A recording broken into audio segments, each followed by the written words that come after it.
Buenos días. El día de hoy vamos a abordar un poquito lo que es la terapia de grupos y para desarrollar esto vamos a dividirlo en 4 momentos.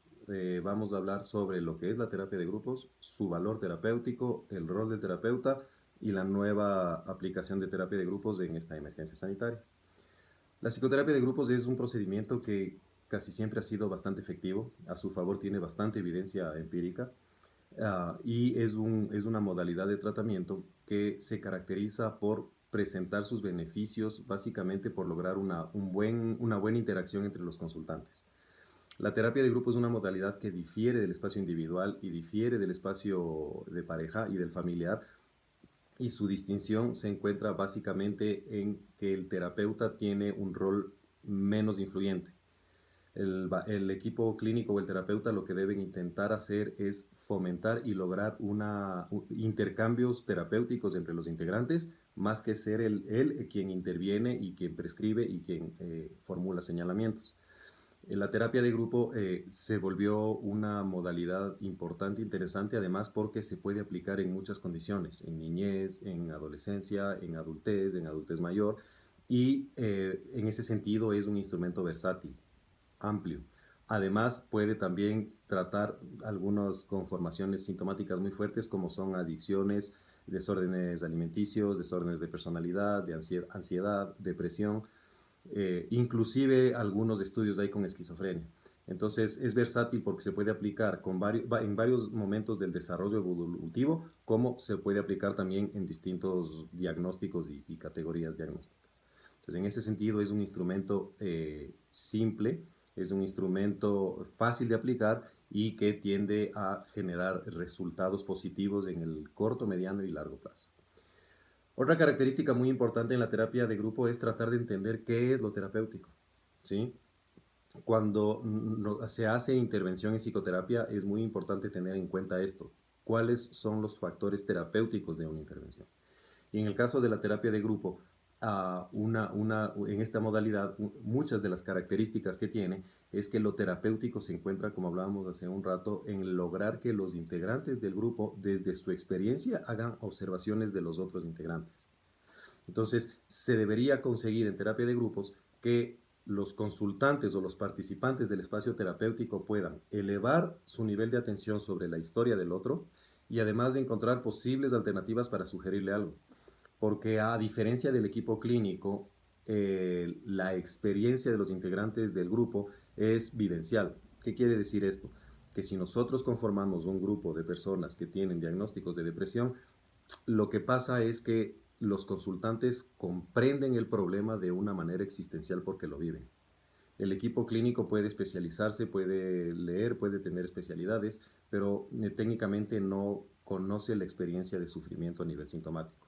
Esto sí pasa dentro de los integrantes del grupo. Por eso es que muchas veces las sugerencias que puedan darse entre los participantes pueden tener un peso terapéutico inclusive mayor a la propuesta del equipo clínico.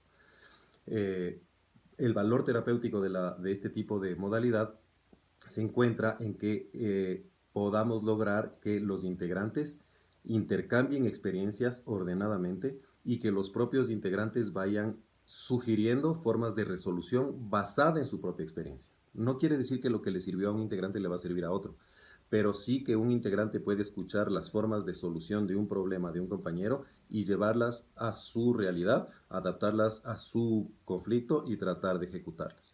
Sí, es decir, esto toma el nombre de conducta imitativa, que puede tener un valor terapéutico muy importante. Entonces, siempre hay que tener en cuenta como terapeutas de grupo que la función del equipo clínico, del terapeuta, del coterapeuta, es encauzar las interacciones, tratar de estimularlas cuando está viendo que la interacción entre los consultantes es terapéutica y tratar de neutralizarla cuando a veces esa interacción deja de serlo.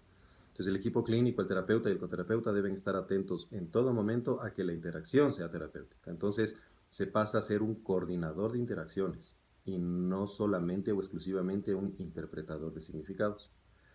En ese sentido entramos a la tercera parte de la que hablábamos ahora, que tiene relación con el rol del terapeuta. Entonces, no solamente saber qué funciona en terapia de grupos, sino cómo operar en terapia de grupos.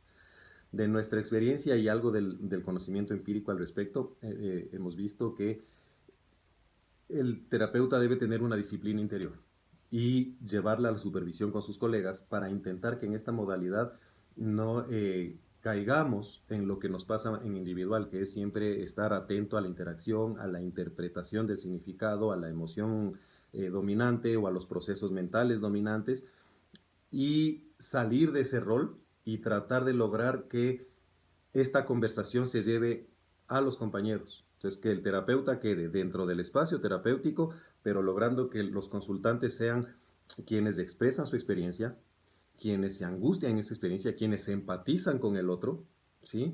Y quienes fomentan posibles estrategias de solución. El terapeuta de grupo pasa a coordinar para que los participantes puedan amplificar la relación terapéutica al resto de compañeros. Si es que la relación terapéutica dentro de los factores comunes es aquella que tiene más evidencia en su favor, entonces un movimiento que nosotros recomendamos siempre es que lo primero que debe hacerse en terapia de grupo es diversificar la relación terapéutica del equipo clínico hacia todos los integrantes. Es decir, que todos los participantes del grupo tengan un buen nivel de empatía entre ellos, ¿sí? Que estén claros de los objetivos que todos tienen y que puedan ser muy altruistas entre sí. En ese sentido, eso tiene un valor terapéutico muy elevado, porque lo que haríamos es amplificar la relación terapéutica a los integrantes del grupo, siendo el equipo clínico quien a través de la relación terapéutica va coordinando y gestionando los intercambios para que puedan promoverse factores de cambio individuales, ¿sí? Entonces, básicamente, el adecuado intercambio, la adecuada interacción fomenta cambios en las dimensiones psicológicas, emocionales, comportamentales, conductuales, interpersonales. Entonces, es una manera de llegar al mismo fin cambiando el medio. Y el medio acá tiene relación con los intercambios. Eso también promueve cambios en estas dimensiones mencionadas. En ese sentido, la terapia de grupos es un instrumento muy práctico, muy concreto, muy pragmático y que tiende a presentar resultados en el corto y en el mediano plazo. Una de las variables con las que nos hemos encontrado ahora en esta época de emergencia sanitaria es que hemos tenido que pasar a la atención online en grupos y eso se ha vuelto en realidad un desafío, pero a su vez algo muy interesante. ¿Cuáles son las diferencias que hemos encontrado? Básicamente que cuando se tiene esta modalidad de terapia de grupos de manera presencial, nosotros como equipo clínico podemos evaluar en los consultantes o en los participantes muchas veces activaciones, temblores, sudoración y puede ayudarnos en la evaluación. Esto se pierde un poco por la vía online.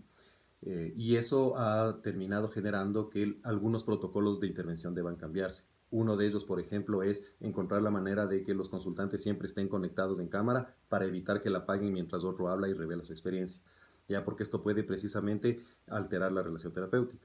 Entonces, sugerimos en esta época de emergencia sanitaria revisar los protocolos de intervención para no seguir aplicando la misma metodología en un contexto diferente, sino más bien adaptar la metodología a este nuevo contexto. Si bien a nuestro gusto no es la manera ideal de intervenir por ahora, porque no tenemos el conocimiento todavía para desarrollarlo, sí sugerimos que se adapten los protocolos a esta nueva condición y que se puedan lograr que esta interacción haya con mayor efectividad, tratando de manejar esta contingencia de que no haya la presencialidad que siempre favorece en la relación terapéutica. Entonces, la mejor sugerencia en este sentido es cambiar los protocolos de intervención para poderlos aplicar en la modalidad online y, por supuesto, invitarles a todos a desarrollar un poco más de investigación al respecto de esta modalidad en virtud de que es tan significativa y que promueve tantos cambios. Les agradecemos muchísimo por su atención.